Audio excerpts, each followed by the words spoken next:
Is Civ 7 worth playing? Yes.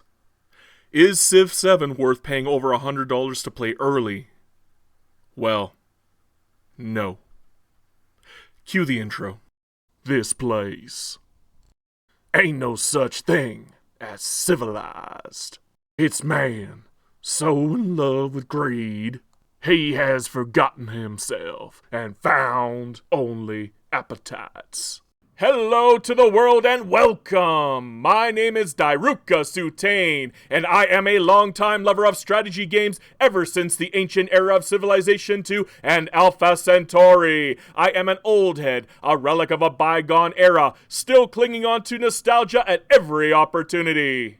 That means I want you to understand that throughout this video I will be singing the praises of and damning the developers at the same time. Yes, nostalgia is strong, but so is the desire to see the series move forward in a positive direction. More than anything, I want this game to be amazing. I want it to be the best in the series. I want it to overshadow my personal favorite, Civilization IV, with epic game-changing mods that can blot out the Fall from Heaven series. So is it? Well, don't come to me looking for a basic first impressions or a review. That's not what my channel is about anyways. However, I did find a neat little mechanic that I personally enjoyed so much that I had to make an entire video about it. That mechanic is playing as Niccolo Machiavelli, paired up with Greece in the Antiquity Age. Why would I waste my time on something that seems as weak as stacking diplomacy influence? Well, because it makes me a lot of money! I love money. We just need money. So I hope you'll settle in, grab yourself a nice bottle of Kenoto, and stay a while and listen. Gentlemen, welcome to Greece. Or Italy. Or I have no idea what country I'm actually playing as anymore. It seems Firaxis decided to rip off all of the other historical 4X series by making it so indeterminable that it's probably just better off to refer to the leader than the civilization itself, which is kind of weird, and it does go against everything that Civilization stood for. Yet, here we are. The first thing you're going to notice the moment the new screen loads up is the 2008 user interface. I think I understand why they made it this way. It's so it looks better on large screen televisions while still being functional on Steam Decks. Although, they seem to have given us multiple options for each anyways in the settings screen, so I don't see why they couldn't have gussied up the personal computer version to at least be somewhat sleek and modern. That's an aside though. The real focus on this video is Niccolo Machiavelli, the master of statesmanship who starts the game, as Greece, with a whopping plus 16 influence. Influence is a resource used in this game somewhat different from the way that Civilization VI used diplomatic favor in the World Congress. You can initially use it to befriend this civilization's version of barbarians and city-states meshed into one.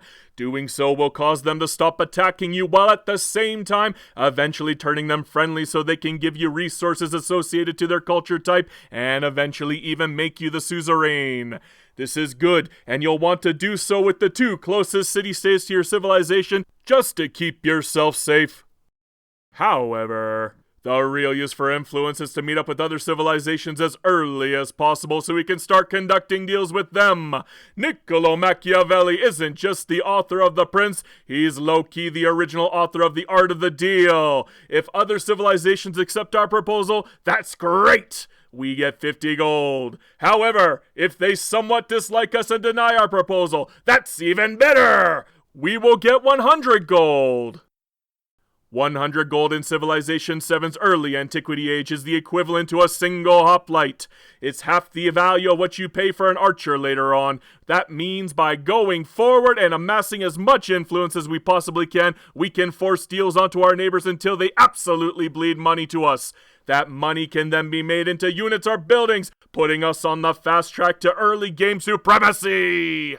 This is perfect because there are a myriad of options out there that can be used to increase the amount of influence that we garner over time. For instance, once we learn mysticism, we can then take the city patron goddess pantheon, though we clearly long to praise the sun. It's far more beneficial to us in the long run to rack up as much influence as possible and to annoy our neighbors as a result. Eventually, as the game goes on, we'll get other options to suggest. Thus, if our neighbors love us, great! We can throw an endeavor their way, putting us in the driver's seat, where we'll not only benefit from the maximum amount of modifiers per endeavor, but also get paid for suggesting it in the first place. Bonus! If our neighbors hate us, even better! We can outright sanction them, hurting their happiness or economy, while still getting paid for it, mind you. Plus, every time the open borders option crops up, we'll be guaranteed another 100 gold just for annoying them. Score! Now look at where we are. We've been building like a complete Care Bear this entire time, yet we've still managed to amass an army that dwarfs our neighbors. This is perfect since it keeps them in check, especially the ones that we've deliberately annoyed for the sake of enjoying that sweet, sweet refused open borders money. As you can tell, I've definitely been having a little bit of fun with this game thus far. Yet there are a few things that cropped up during this little playthrough that put me on the back foot. I absolutely despise the current system of conquering a city, only to have it immediately collapse again due to revolution. It doesn't seem to matter how many troops I leave in the general vicinity, or even on my army commander who is then stationed on the main tile of the city. They revolt and leave. It's frustrating! Thus far, the only time I've been able to actually keep a city is if I declare peace immediately after taking it, reducing the war weariness just enough to stay stable. However, even one crisis card is enough to prevent that from happening, so just be wary and careful of early game conquest.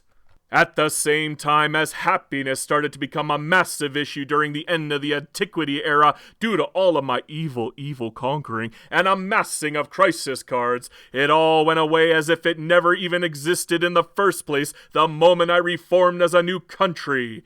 I suppose this was an intentional effort to make you feel as if you really did transition to a new country. I'm okay with it, it's just a bit jarring when it happens. Combat is easily the best aspect of the gameplay. The changes to the terrain make combat far more difficult than before. The introduction of rivers especially makes a city that's beside a river far more difficult to conquer, which feels quite realistic to be honest. Something I don't think I've ever really said about a Civ game before. Revolts seem to be the biggest issue I have with this game so far. It's particularly irritating to be at the city cap, only to have your neighbor plop down a city right beside your borders so it can constantly pop up as a revolt. Yes, I do want the city. No, I can't have it. Otherwise, I'll run into happiness problems myself. You can go over the limit, but again, it causes massive happiness issues. And if you're conquering anything like I do, you will run into major crisis issues fast.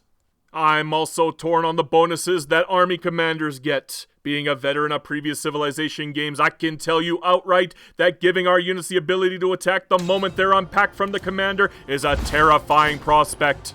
Especially since it can be the first thing you pick in the assault category. Couple that with the first pick maneuverability, and you can speedster your army commander across difficult terrain into an enemy formation, drop your units, and then kill off 2 of their units before they can even reposition themselves. As your commander gets better, this only gets more powerful, especially since the 3rd pick in the maneuver tree can make your units in the commander's radius ignore terrain movement penalties too.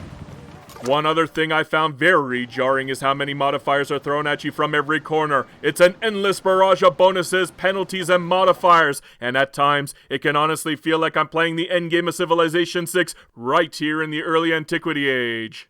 Another thing in this game that bothers me immensely is the horrible directing regarding the otherwise phenomenal narrator in certain areas of this game. When it comes to dictating quotes for technologies, or God forbid that horrible opening intro. Horrible! It's slow, boring, plotting. There are too many pauses. I couldn't even finish the intro, it was so bad. I don't even listen to the tech quotes either, when I used to adore them. Yet at the same time, when you build a wonder or find a natural wonder, the narrator speaks with a strong, firm undertone. The words come out clear. She isn't mumbling. There are no awkward pauses. It's good! Absolutely wonderful! Why isn't this the normal? At this point, all I can do is hope that they go back and redo this. Finally, the game runs smoothly and fluidly enough that I haven't got any major issues with performance. I did notice a major bug regarding changing between windowed and full screen mode. Doing so removes the frame limiter in the game, so you have to run your frame limiter on your video card or you'll have to restart the game to fix it. Beyond all that, though, I really don't hate this game. Many people seem to be dumping all over it in the Steam reviews, but I honestly do believe that this is a game worth playing. However, I must let you know ahead of time, I am actually somebody who loves Aura History Untold. Civilization VII is right up in my wheelhouse, and while it isn't perfect by any measure, it's not a bad game either. I'm not gonna tell you to give it a try. It's not my place to tell you how to spend your money. I do, however, feel I'm getting my money's worth while playing it, and I will probably be playing it for quite some time now. Thank you for watching this far into the video. You are kings! I know this is a departure from my usual Victoria 3 videos, but this is the type of video I was hoping to do from day one. I am a strategy gamer at heart, which means I want to do all strategy games, not just one. Anyhow, that's enough rambling from me. Like and subscribe, and remember, Hail Hydra Cat!